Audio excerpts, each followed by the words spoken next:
और झूठ का तो गला काटो, झूठ का तो गला काटो, उसको आगे न बढ़ने दो।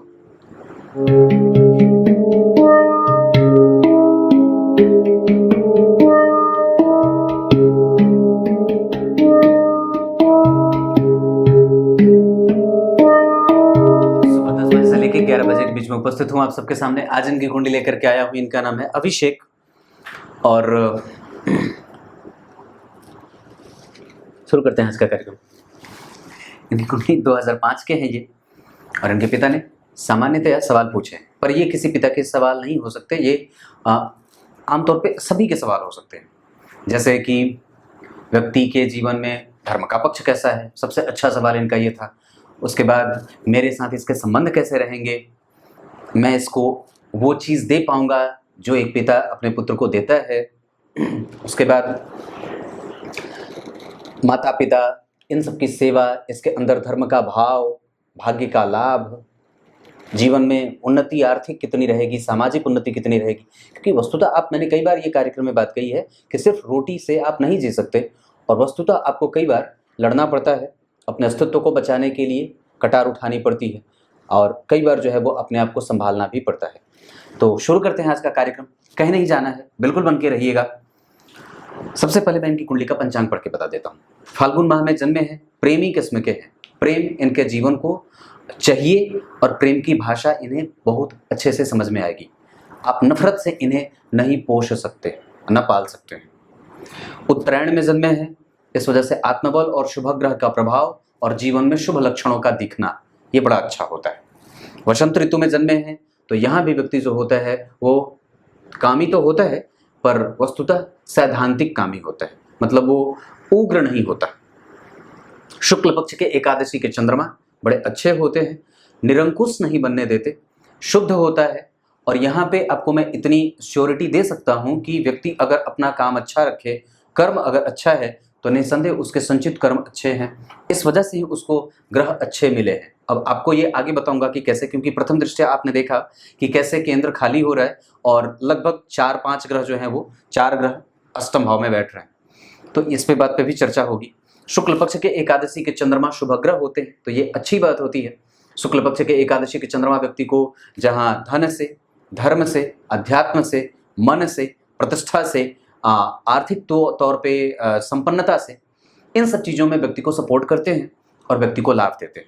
मैंने अपने एप्लीकेशन के स्टेटस में एक बात लिखी है कि मल त्याग करने के बाद 12 बार कुल्ला करना चाहिए, और उस कुल्ले का जो जल होता है मुंह में जो आप कुल्ला करते हैं, तो उसको बाईं तरफ धीरे धीरे गिराना चाहिए, बाईं तरफ अपने बाएं। और लघु शंका करने के बाद, मूत्र त्याग करने के बाद 4 बार कुल्ला करना चाहिए।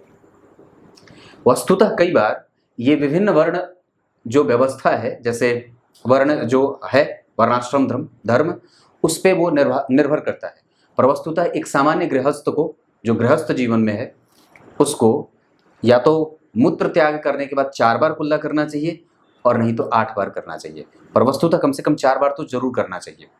ये सबके लिए। आइए, शुक्ल पक्ष के एकादशी के चंद्रमा और सोमवार का जन्म, ये व्यक्ति को शांति प्रिय और लड़ाका नहीं बनने देंगे। धन के आने की गति बिल्कुल ही सरकारी क्षेत्रों से हो सकती है। यह व्यक्ति कोई भी काम करेगा उसके पास धन की समस्या नहीं होगी, कभी भी नहीं होगी, और व्यक्ति का मन उसके साथ हमेशा रहेगा। सुकर्मा योग, आश्लेषा नक्षत्र, व्यक्ति को कई बार घाव, फोड़ा, फुंसी, रक्त की समस्या, चोट चपेट की घटनाएं, और कई बार मानसिक तनाव या व्यक्ति को देर से विकसित होने की स्थिति में लेके जाता है। नक्षत्र का प्रभाव व्यक्ति को कई बार माता के लिए, पिता के लिए कष्टदायक भी हो जाता है। ऐसी स्थितियां देखने को मिलती हैं। विष्टीकरण, ब्राह्मण वर्ण और राक्षस गण के होने के कारण पिता को अपने स्वास्थ्य और अपने आर्थिक लाभ को जरूर देख लेना चाहिए। यहाँ पे मघा नक्षत्र के चौथे चरण और आश्लेषा नक्षत्र के पहले चरण में होने से माता और पिता दोनों को मैं अपने अपने स्वास्थ्य की सुरक्षा का ख्याल रखने को कहूँगा। क्लियर है?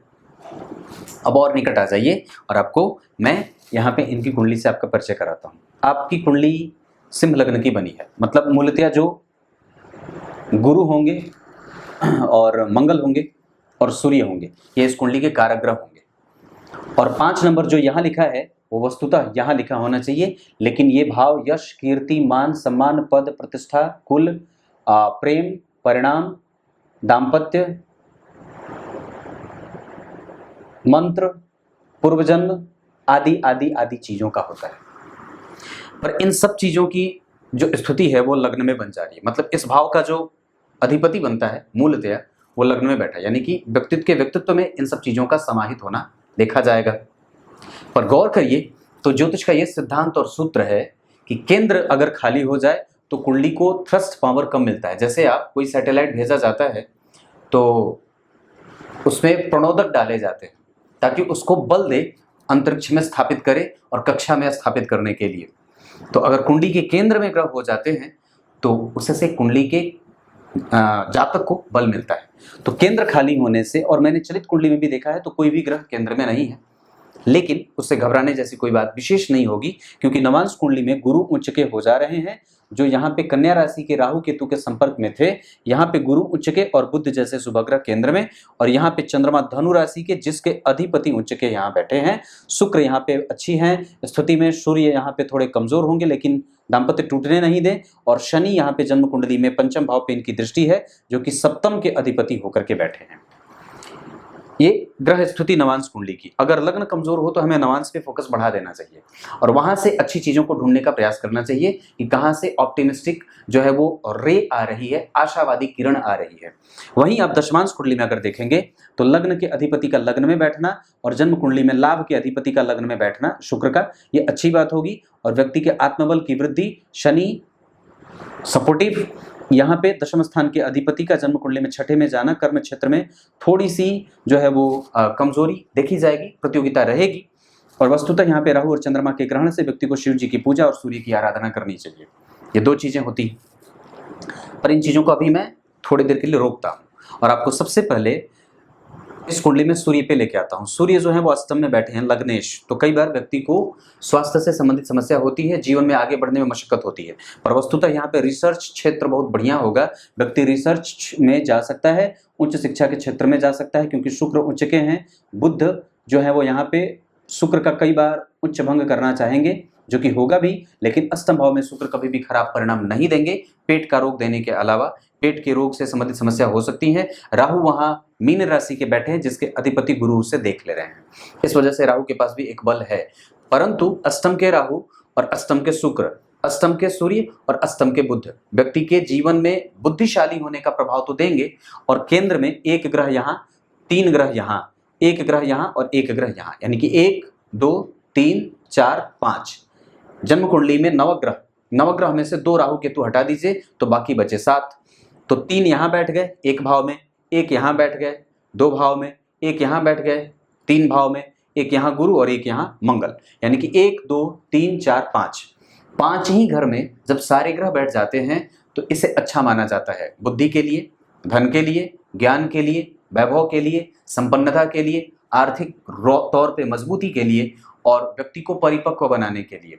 साथ ही साथ इसे कई बार हम एक अलग तरीके से अगर समझें तो कई बार यहाँ पे एक कमजोरी वाली बात ये भी हो जाएगी कि व्यक्ति के जीवन में कई बार वो चीजें सामने से स्पष्ट नहीं होती है, पास योग बन जाता है जहां व्यक्ति के जीवन को कई बार वो कुंठित करता है या परेशान कर सकता है। इसका मतलब ये होगा कि व्यक्ति के पिता और माता को उस पर शुरू से ही कवर करने की आवश्यकता है। कवर फायर, मैं आगे बढ़ता हूं तो मुझे कवर करो वाली बात होती है ना, वो कई बार मैंने फिल्मों में सुनी है। तो ये करना होगा, मतलब कहने का है कि आपको उसको आप छोड़ नहीं सकते, आपको उसकी डोर अपने पास थाम करके रखनी होगी, नहीं तो वो बाजार में अगर खुला घूमेगा तो कई बार हिंसक हो सकता है। मेरे कहने का मतलब यह है कि आपको उसके जीवन में धर्म, अध्यात्म, संस्कार, सूर्य, जगना, उठना, सोना और जो नियम कायदे कानून बनाए गए हैं उसको फॉलो करने वाला इंसान बनाना होगा। और वस्तुतः मैं जहां तक समझता हूं कि इनकी कुंडली में धर्म भाव का जो अधिपति है वो उच्च का होकर के अपने वापस इसी भाव को देख रहा है जो मंगल। इसका मतलब है कि व्यक्ति के पास धर्म है और व्यक्ति के जीवन में उस पर गुरु की दृष्टि जा रही है, इसका भी एक अलग भाव होगा। मंगल उच्च के व्यक्ति के पास प्रतियोगिता परीक्षा और ज्ञान के बल पर व्यक्ति प्रतियोगिता परीक्षा में सफलता हासिल कर लेता है, ये एक अच्छी बात है। दूसरे नंबर पे आप जब ध्यान से देखते हैं तो 12वें भाव के अधिपति 12वें में, जिससे व्यक्ति का व्यय और व्यक्ति के ऊपर किया गया व्यय कभी भी नुकसानदायक नहीं होगा।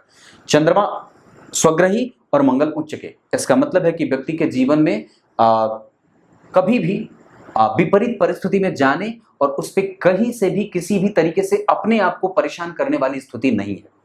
मैं जहां तक इस कुंडली को देख रहा हूं, वैसी स्थिति में सूर्य उत्तरा भाद्रपद के जन्म कुंडली में, शुक्र जो है वो उत्तरा भाद्रपद के हैं, और वस्तुतः वहां पे शुक्र जो है वो 4 डिग्री के और सूर्य 7 डिग्री के, तो अस्त हो जाएंगे।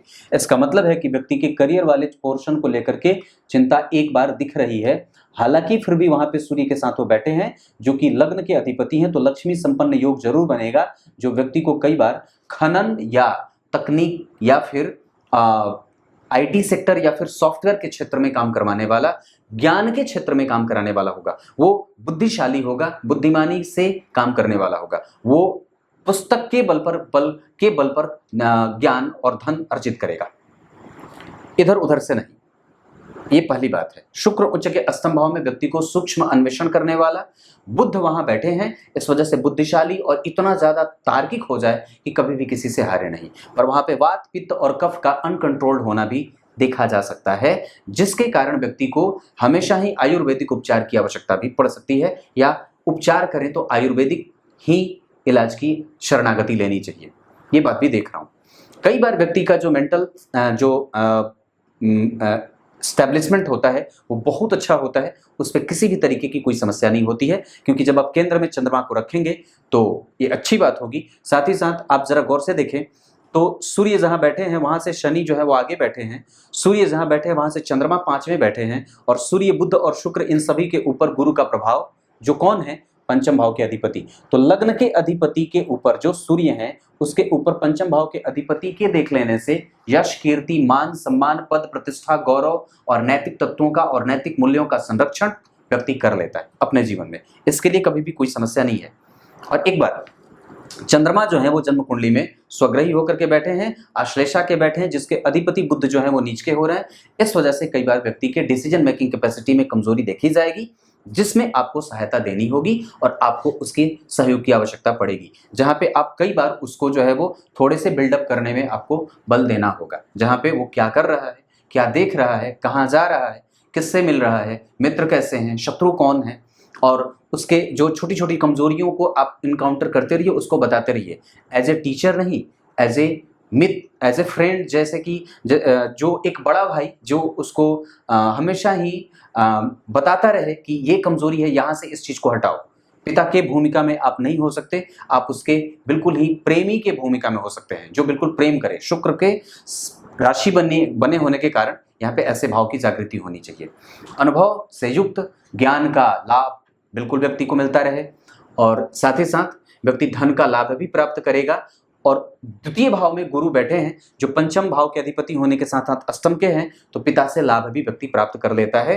पिता के साथ संबंध भी खराब नहीं होंगे, क्योंकि यहाँ पे शुक्र इस भाव के अधिपति पे और इस भाव पे गुरु जैसे ग्रह की दृष्टि है, जो पिता को भी यशोवान और पिता के लिए भाग्यशाली बना देता है। स्वास्थ्य के मामले में थोड़ी बहुत कमजोरी आ सकती है, ये पहली बात है। चंद्रमा और गुरु का संबंध तृतीय एकादशवें का है, इस वजह से जिद्दी व्यक्ति हो सकता है। गुरु का प्रभाव मंगल पे है और गुरु का प्रभाव सूर्य पे है, तो इन सब का संबंध अच्छा माना जाएगा, जो व्यक्ति को कभी भी निंदनीय कृत्य करने वाला नहीं बनने देगा। एक वक्त आए, अभी इनकी कुंडली में केतु की दशा चल रही है 2028 के, उसके बाद शुक्र आएंगे, तो मैं समझता हूं कि शुक्र की दशा में व्यक्ति के करियर पे आपको फोकस करने की आवश्यकता होगी, और उस समय आपको बिल्कुल ही मजबूती के साथ उसके साथ खड़ा होने की बल की आवश्यकता होगी, जहां पे आप चाहे मेंटली सपोर्ट करें या इकोनॉमिकली सपोर्ट करें, किसी भी तरीके से उसको सपोर्ट की आवश्यकता आपको करनी पड़ेगी। शुक्र की दशा में शनि की दशा जो है वो जन्म कुंडली में बुध बैठे हैं, बुध की राशि में, यहाँ के अधिपति अष्टम में बैठे हैं, दरिद्र दोष इसे कहते हैं, मैं बिल्कुल क्लियर बोल देता हूँ। पर लाभ भाव के अधिपति पे पंचम भाव के अधिपति की दृष्टि है, व्यक्ति कहीं ना कहीं से धन कमा लेता है और कहीं ना कहीं से उसकी आवश्यकता और आकांक्षाओं की पूर्ति भी होते देख रहा हूं। ऐसा इसलिए क्योंकि गुरु उच्च के हो जा रहे हैं। लग्न के अधिपति सूर्य अष्टम में बैठे हैं यहाँ, और लग्न के अधिपति सूर्य यहाँ पे नीचा विलासी हो रहे हैं, इस वजह से सूर्य की आराधना आवश्यक है। यहाँ पर भी सूर्य जो बैठे हैं वो बहुत अच्छे नहीं बैठ रहे हैं, इस वजह से मैं इस बात पे जोर दूंगा कि व्यक्ति को सूर्य की उपासना करनी होगी, नियमबद्ध होकर के जीवन जीना होगा, और सूर्य को अर्घ अभिषेक ही देना शुरू करवाइए, नहीं तो गड़बड़ हो जाएगी बात। क्योंकि अगर हम सूर्य को देखने लगते हैं तो हमारे अंदर आत्मबल पैदा होता है और कम से कम हम नियम से जागना, और नियम से जागने से और सोने से ही हमारे आधे से अधिक कष्ट दूर होने लगते हैं। समस्या यहां से शुरू होती है कि आप जागते कब हैं और सोते कब हैं। क्लियर है? शनि की तीसरी दृष्टि लग्न पे तो थोड़ी कमजोरी, व्यक्तित्व को कमजोर करे, मेहनत थोड़ी ज्यादा करनी पड़े और मशक्कत थोड़ी बढ़ जाती है, प्रतियोगिता बढ़ जाती है, समस्याएं कई बार आती हैं शनि की दशा में। शनि का प्रभाव यहाँ के लिए सामान्य, जहां व्यक्ति के जीवन में कई बार आपको मशक्कत करनी पड़ती है, मेहनत करनी पड़ती है। और शनि की 10वीं दृष्टि जो है यहाँ पे, यानी कि शनि की तीनों ही दृष्टियां अच्छी नहीं है। इसका मतलब है कि नवांश कुंडली में जब शनि की बात करते हैं तो यहाँ पे शनि जो है वो तीसरी दृष्टि से यहाँ सामान्य, शनि की 7वीं दृष्टि यहाँ भी अच्छी नहीं, और शनि की 10वीं दृष्टि यहाँ पे अच्छी हो रही है, पर यहाँ पे मंगल पहले से बैठे हैं। इस वजह से ऑपरेशन वगैरह का योग बनता है और कई बार पत्नी बीमार भी हो जाती है या बीमारी जो है वो उनको बनी रहती है। इस वजह से हमें कई बार अपने स्वास्थ्य पे भी ध्यान रखने की आवश्यकता होगी। हालांकि लग्न के अधिपति पे पंचम भाव के अधिपति का देखना और लग्न के अधिपति के ऊपर या लाभ भाव के अधिपति के ऊपर पंचम भाव का देखना व्यक्ति को कई तरीके से धन अर्जित करने वाला बना देते हैं। दशम स्थान के अधिपति की स्थिति मैं जो देख रहा हूं उसके आधार पर व्यक्ति जो होता है बिल्डअप करता है, आगे बढ़ता है, कई बार वो शुक्र से संबंधित। और एक बात तो मैं जहां तक देख रहा हूं कि जो नक्षत्र बने हैं इनके, वो उत्तरा भाद्रपद, आश्लेषा, उत्तराषाढ़ा, रेवती, हस्त, उत्तरा भाद्रपद, पुनर्वसु, रेवती, चित्रा, ये सारे जो नक्षत्र बने हैं इसमें से जातक के लिए पुनर्वसु, रेवती, हस्त, उत्तराषाढ़ा और उत्तरा भाद्रपद ये कुछ अच्छे नक्षत्र साबित होंगे। उसके बाद इनके लिए 9 तारीख अच्छी होगी, 9 अंक अच्छा होगा, 9 अंक अच्छा होगा। उसके बाद मेष राशि, धनु राशि और सिंह राशि इनके लिए अच्छे साबित होंगे। इनकी कुंडली के लिए अच्छा नहीं होगा। कुंभ और मकर राशि वालों से थोड़े बच के रहने की आवश्यकता है। मिथुन राशि भी इनके लिए ठीक ठाक साबित होगी। लग्न को शुभकर्त्री लगा है, ये बहुत अच्छी बात है। 12वें भाव के अधिपति यहाँ बुध बनते हैं और यहाँ पे चंद्रमा, यहाँ पे शुभ ग्रह, यहाँ भी शुभ ग्रह। इस वजह से व्यक्ति का मेंटल पीस ठीक है। चतुर्थ भाव के अधिपति पापक ग्रह और वो जन्म कुंडली में अष्टम भाव में, नौकरी की संभावना यहां से मिल रही है और बहुत अच्छी नौकरी, क्योंकि चतुर्थ स्थान के अधिपति पे गुरु की दृष्टि है तो व्यक्ति को पद वाली और सरकारों में व्यक्ति को लाभ सरकार से मिलने के संकेत भी मिल रहे हैं। क्यों? क्योंकि दशम भाव के अधिपति पे गौर करिए, शनि की भी दृष्टि है और गुरु की भी दृष्टि है। इस वजह से व्यक्ति को सरकारी क्षेत्र का पहले प्रयास कर लेना चाहिए या फिर किसी ऐसे कंपनी के लिए काम करना चाहिए जो सरकार के साथ जुड़ी हो या कई देशों के साथ जुड़ी हो। मल्टीनेशनल कंपनी के बारे में मैं चर्चा कर रहा हूं। क्लियर है? बिल्कुल स्पष्ट बता रहा हूं। भाग्य भाव के अधिपति मंगल है, उस पर गुरु की दृष्टि है। इस वजह से भाग्य भाव के अधिपति मंगल उच्च के, तो इनके जो पैतृक संपत्ति है उस मामले में कभी भी कोई समस्या नहीं होगी, उसको कोई हड़प नहीं सकता है। व्यक्ति सत्य बोलेगा, गलत नहीं बोलेगा, निंदनीय नहीं है और कुकृत्य नहीं करेगा, कुकर्मी नहीं होगा। क्लियर है? अब क्या चाहिए? अस्त है शुक्र और वक्री है 3 ग्रह। कौन कौन? गुरु वक्री, बुध वक्री और वक्री हैं शनि। पर शनि जो है वो 26 डिग्री के वक्री हुए हैं, तो इनका कुछ परिणाम जो होगा वो इधर भी शिफ्ट करेगा। इसका मतलब है कि नौकरी के योग यहाँ भी और भी प्रबल हो जाएंगे, क्योंकि तब गुरु का प्रभाव यहाँ के लिए है और पहले से शनि का प्रभाव यहाँ पे रहेगा, तो ये एक अच्छी बात होगी, यानी कि दशम भाव बलवान होगा। उसके बाद पंचम भाव बलवान होगा, क्योंकि यहाँ पे शुभ ग्रह की राशि बनी है और उससे गुरु केंद्र में है, तो ये एक अच्छी बात है। उसके बाद लग्न थोड़े कमजोरी के साथ, लेकिन उस पर गुरु की दृष्टि और शनि की दृष्टि पड़ जाने से यहाँ भी व्यक्ति को मैं थोड़े से चिंता में देख रहा हूँ, शनि में सूर्य की दशा में। और वस्तुतः सूर्य बुध शुक्र बैठे हैं तो व्यक्ति रिसर्च और रिसर्चर हो जाता है, छोटी छोटी बातों पे बहुत ही गहन चर्चा और अध्ययन करके नई चीजें बना देता है। क्लियर है? चंद्रमा और शुक्र का संबंध जन्म कुंडली में 5वें 9वें का हो रहा है, तो अगर कर्क राशि बनी है और इस भाव के अधिपति यहीं बैठे हों 12 में ही, तो व्यक्ति का व्यय संतुलित होगा। क्लियर है? और यहां से पंचमस्त या नवम में अगर शुभ ग्रह बैठे हों तो ये भी अच्छी बात होगी। पर वस्तुतः अगर वहां पे शुक्र अस्त हो रहे हैं तो हमें कई बार जो होता है वो दशम स्थान पे बल देने की आवश्यकता होगी। आपको कई बार व्यापार करने से बच जाना चाहिए, नौकरी पे ज्यादा ध्यान देनी चाहिए। ये कुंडली में स्थिति बन रही है। नवांश कुंडली में जो स्थिति बन रही है या सूर्य की स्थिति जो दिख रही है उसके आधार पर व्यक्ति वक्ता होता है, गुणी होता है, अनुभवी होता है, ज्ञान संपन्न होता है, घमंडी होता है, सत्य बोलने में बिल्कुल प्रखर और प्रखरता से अपनी बात रखता है। एक बात बताऊं? एक बात बताता हूं। हमेशा ही परमात्मा को याद करते हुए और जब कभी भी बन पड़े सिर्फ और सिर्फ सत्य ही बोलना और सत्य ही कहना, सत्य ही सोचना। सत्यव्रतम सत्य प्रियम च सत्यम, सत्यस्य सत्यम निहितम च सत्यम। ये बात है ना। गर्भस्तुति में जब भगवान गर्भ में आए थे तो देवताओं ने उनकी गर्भ में गर्भस्तुति की, जब उनका गर्भारोहण हुआ था तो उनकी गर्भस्तुति गाई गई थी, सत्य सत्य कह के उनकी आराधना करी गई थी। तो मेरे कहने का मतलब यहाँ पे ये है कि इस बात से हमेशा ही ये संदेश मिलता है कि जीवन जो है वो सत्य पे ही आधारित होनी चाहिए, और झूठ का तो गला काटो, झूठ का तो गला काटो, उसको आगे न बढ़ने दो। हिंसा का तो गला काटो, हिंसा का गला काटो। कैसे? सत्य के आधार पे। सत्य की तलवार दो धारी होती है, वो अगर इधर से चलेगी तो भी काटेगी, उधर से चलेगी तो भी काटेगी। तो आप आरोहण किसका करते हैं, इस बात पे निर्भर करती है कि जीवन के प्रत्येक समय पे आप कितने सत्य के साथ में हैं और कितना आपको सत्य ने छुआ है। अगर पूरा सत्यमय है तो आप जल नहीं सकते और ना किसी के द्वारा जलाए जा सकते हैं। अगर पूरी ठंड है तो निसंदेह मैं समझता हूं कि वहां पे बर्फ के ही घर बनाए जाते हैं, बर्फ के ही घर बनाए जाते हैं। इग्लू होते हैं ना, वो जो बर्फ की ही पूरी गोल सी बनती है, तो बर्फ के स्थानों पे बर्फ का ही घर चलेगा। मेरे कहने का मतलब यहाँ पे ये है कि सत्य अगर आपका आवरण हो और अंदर भी सत्य भरा हो तो निसंदेह वो फटेगा नहीं, वो बिल्कुल आपको भारित करके रखेगा और बिल्कुल ही मजबूत करके रखेगा, आपको भारी बना करके रखेगा। ये बात हमेशा लागू होनी चाहिए। आपकी कुंडली में गुरु ने सूर्य को देखा है, भाग्य भाव के अधिपति ने भाग्य को देखा है। इसका मतलब समझते हैं? अगर जीवन में धर्म और अध्यात्म नहीं रहे तो व्यक्ति जीवन भर वैसे ही हो जाता है। मैंने एक बात कही थी, अभी मेरी बात किसी दिन हो रही थी, परसों तरसों ही किसी से बात हो रही थी। उसकी माता जी मतलब उस लड़के को बता रही थी कि वो बहुत ज़्यादा परेशान करता है, डांट देता है, बोल देता है। मैं उसके डर से आपसे अलग कमरे में जाकर के बात कर रही हूँ। मैंने कहा उनसे मेरी बात कर रही, तो बोले कि नहीं वो नहीं बात करेगा। और कई बार तो वो किसी को भी कुछ भी बोल देता है। तो मैंने एक ही बात कही कि वो व्यक्ति जिसमें धर्म को पालन करने की शक्ति नहीं है, जो धर्म पे कटाक्ष करता है या धर्म पे ही प्रश्न चिन्ह खड़ा करता है, वो शव हो गया है। शव मतलब समझते हैं ना, मृत्यु, मृत्यु को प्राप्त कर चुका है। उन लोगों से ना तो आपको बहस करनी चाहिए और ना ही उन लोगों को कभी भी कोई सीख देनी चाहिए। बस इंतजार करिए अपने चश्मे को उतार करके और पहन करके कि कब उसे ठोकर लगेगा।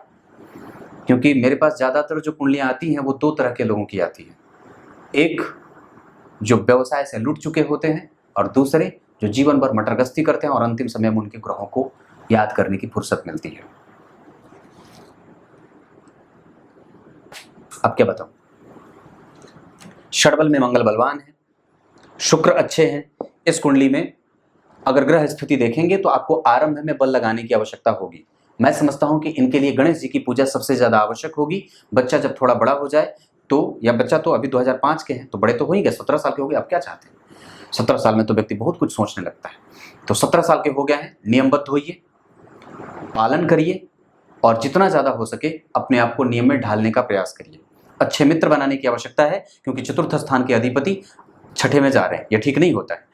हालांकि व्यक्ति की कुंडली में यहाँ से सरकार का सहयोग मिलेगा और नौकरी का लाभ मिलने का अंदेशा भी दिख रही है। और बहुत एक बात और भी अच्छी है कि इनकी कुंडली में जो बात बनी है उसके आधार पर शुक्र, मंगल, सूर्य और शनि, इनकी दशाएं अच्छी जाएंगी। और बाकी के जितने ग्रह हैं, चंद्रमा, बुध, गुरु, राहु और केतु, इनकी दशा में व्यक्ति मेहनत करेगा, साहस भरेगा, तब जाकर के कुछ प्राप्त होगी। यानी कि अभी केतु की दशा चल रही है, तो मैं समझता हूं कि अभी आपको बल लगाने की आवश्यकता है, कुछ इकट्ठा करने की आवश्यकता है, अभी सीखने की आवश्यकता है, सुनने की आवश्यकता है, बोलने की नहीं। अभी आपको इजाजत बोलने की नहीं मिली है। और मैं समझता हूं कि अभी आपकी कुंडली में केतु जो हैं वो जिस अवस्था में बैठे हैं, कन्या राशि के बैठे हैं और वो गुरु के साथ हैं, तो आपके पास अनुभव होगा और ये शुभता का ही प्रभाव आपकी कुंडली में दिखा रहे हैं। तो आपको अशुभ लक्षणों से मुक्त होने की आवश्यकता है। किसी भी प्रकार के गंदे और गलत लोगों से बचने का प्रयास आपको हमेशा करना होगा। और एक बात और बता दूं तो आपकी कुंडली में बजरंगबली की आराधना और गणेश जी की पूजा आराधना, ये दोनों हमेशा अपने आप को जीवन में, क्योंकि सर्वाधिक डिग्री के साथ आपकी कुंडली में जो ग्रह बैठा है वो आपकी कुंडली में शनि ही है, और इस आधार पर जो स्थिति उनकी बन रही है उसके आधार पर बजरंगबली की पूजा बिल्कुल बनती है और कर लेने की आवश्यकता बनती है। कुछ इसी तरीके से आज के कार्यक्रम का समापन करते हैं। दिन रविवार, दिनांक 9, राशि मेष, धनु और सिंह, मिथुन भी। उसके बाद आपकी कुंडली में दिशा पूर्व अच्छी होगी। इस कुंडली के लिए अंक मैंने बताए 9 अंक अच्छा रहेगा।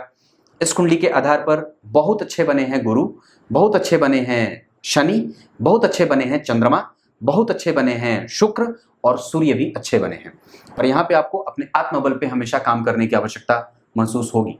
और मैं समझता हूँ कि हमेशा ही अच्छे मित्रों को बनाना और उन पे बहुत ज़्यादा खर्च करना, आपको कभी भी सोच समझ करके इस पे नियंत्रण और निर्णय लेने की आवश्यकता होगी। आप अपने व्यय को बिल्कुल भी, ठीक है वो खराब नहीं है, उसकी स्थिति खराब नहीं, कमजोर नहीं, ठीक है। मैं समझता हूँ कि जब कभी भी इस कुंडली में भवन वगैरह के बारे में विचार करना हो, इनके नाम पे संपत्ति वगैरह करनी हो, मंगल की दशा आपके लिए लाभदायक होगी। बुध की दशा में व्यक्ति बहुत सारी चीजें प्राप्त कर सकता है, पर इस दौरान आपको कम पैसों पे नौकरी भी करनी पड़ सकती है।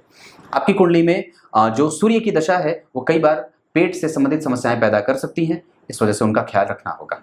क्लियर है? मैं बता तो रहा हूँ ना अच्छे से, या कुछ कमजोरी है उसे भी बता दीजिएगा।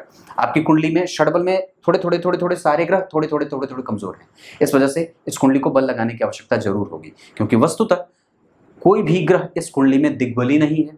कोई भी ग्रह आपकी कुंडली में यहाँ मंगल को छोड़ करके, वो भी अष्टम में है, छठे में है, तो साहसी बनाएंगे, लेकिन मंगल का प्रभाव यहाँ के लिए ठीक है, यहाँ के लिए थोड़ा कमजोर और यहाँ के लिए सामान्यतया ठीक है। तो ये स्थिति आपको कई बार हिंसक, और क्योंकि शनि की भी दृष्टि है, मंगल का भी प्रभाव है, तो शनि मंगल का प्रभाव जब लग्न पे रहेगा तो व्यक्ति को कई बार जीवन में आरंभ देर से शुरू होता है और मशक्कत करनी पड़ती है। पर ये इसके लिए आपको इसी वजह से मैंने गणेश जी की पूजा, ताकि उसमें विघ्न ना आए, बाधाएं उपस्थित ना हो। गणेश संकटनाशक स्तोत्र और गणपति अथर्वशीर्ष का पाठ करते रहना चाहिए। पर कोई भी निर्णय लेने से पहले अपने बड़े और अपने पिता से सहयोग और सलाह अवश्य ले लेना चाहिए, खास करके करियर के मामले में। शुक्र के ऊपर और गुरु के ऊपर और दशम भाव के ऊपर शुक्र और गुरु का प्रभाव है, इस वजह से। तब तक के लिए कुछ इसी तरीके से आज के कार्यक्रम का समापन करते हैं। शाम का कार्यक्रम जरूर देखिएगा, अद्भुत सूत्र बताया हूं तब तक के लिए। और आप लोग प्रतिक्रिया जो देते हैं उसके लिए बहुत बहुत धन्यवाद करता हूं, बहुत बहुत नमस्कार करता हूं।